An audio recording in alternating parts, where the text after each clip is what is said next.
تو آپ نے کہا کہ الیکشن کی ڈیٹ دینا وہ الیکشن کمیشن کا کام ہے. الیکشن کمیشن نے جنوری کے آخری ہفتے میں 2024 میں الیکشن کرانے کا اعلان کر دیا ہے. یور ٹیک سر.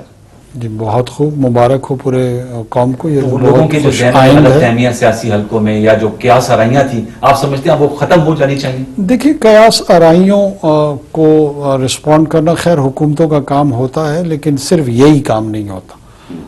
ہمارا کام یہ ہے آئینی طور پہ کہ ہم جو کانسٹیٹیوشنل کی ڈیمانڈ ہے، جو اسسٹ کرنا ہے اس پروسیس میں، اس پہ اپنا فوکس رکھیں. جو فائنینسز کی ریکوائرمنٹ ہے وہ اویلیبل کریں، جو سیکیورٹی کی ارینجمنٹ ہے پولنگ ڈے سے پہلے، پولنگ ڈے کے دوران اور ایون پولنگ ڈے کے بعد واضح ہیں ان کو پورا کریں. اور باقی آپ کو پتہ ہے بہت سارے لوگوں کا روزگار قیاس آرائیوں سے جڑا ہوا ہوتا ہے. اب محض اس پہ ہی تو اکتفا نہیں کیا جا سکتا. مندوبین آتے ہیں.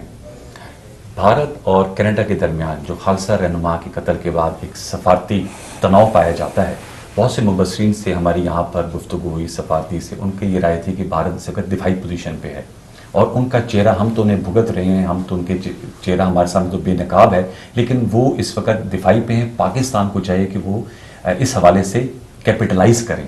آپ ماشاءاللہ کلیئرٹی آف تھاٹ رکھتے ہیں فارن افیئرس پہ. ویسے تو ماشاءاللہ یور آرٹیکولیٹ اسپیکر، آپ کے سامنے بات کر رہا ہوں اور آپ کی پیٹھ پیچھے بھی بات ہوتی ہے. کیا آپ اس موقع پہ دنیا کو یہ بتائیں گے کہ جو بھارت نے ایک سافٹ امیج اپنا کریٹ کیا ہوا ہے، جو کیموفلاج ہے، اب وہ کینیڈا کے بعد ہم دیکھ رہے ہیں امریکی صدر نے بھی اس بات پہ کی، یورپی ممالک میں بھی رائے پائی جاتی ہے. کس طرح دیکھ رہے ہیں اس تناؤ کو، اور پاکستان اپنا مقدمہ اس سے جوڑ سکتا ہے؟ دیکھیں انور صاحب، ایک تو جو آبجیکٹو سٹینڈنگ ہے بھارت کی اور اس کے امیج کی اور اس کی برانڈ کی، میں سمجھتا ہوں یہ خالصتان کے رہنما کو بھارتی ریاستی ایجنٹوں نے جس طریقے سے ان کو شہید کیا ہے، وہ معصوم تھے، اس لیے میں ان کو شہید سمجھتا ہوں. جس بھی انسان کی، معصوم انسان کی جان لی جائے، یہ ایک جرم عظیم ہے. اور قرآن حکیم کے الفاظ میں اٹس ٹینٹ اماؤنٹ، یہ مترادف ہے اس کی کہ پوری انسانیت، اگر ایک انسان کا قتل ہوتا ہے تو پوری انسانیت کا قتل ہوا ہے. تو بھارت نے بطور ریاست انسانیت کا قتل کیا ہے کینیڈین سوائل پہ، کینیڈین سرزمین پہ، جس کی جتنی مذمت کی جائے وہ کم ہے. کیا ہم اس کو اٹھائیں گے؟ ہم مختلف حوالوں پہ ضرور اٹھائیں گے، اور اس لیے نہیں اٹھائیں گے کہ ہم ہندوستان کے خلاف کوئی پروپیگنڈا کرنا چاہتے ہیں.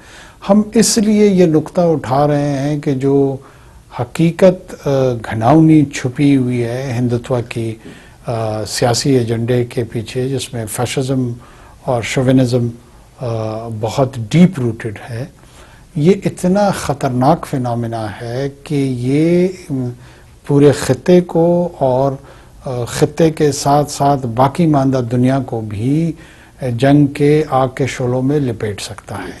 یہ ایک انسان فرد واحد کو مارنے کی حد تک مسئلہ نہیں ہے، اور یہ اس سے زیادہ بڑا مسئلہ ہے. ہم اس بڑے مسائل کو اور بڑے مسئلے کو اجاگر کرنے میں اپنا کردار ادا کرتے رہیں گے.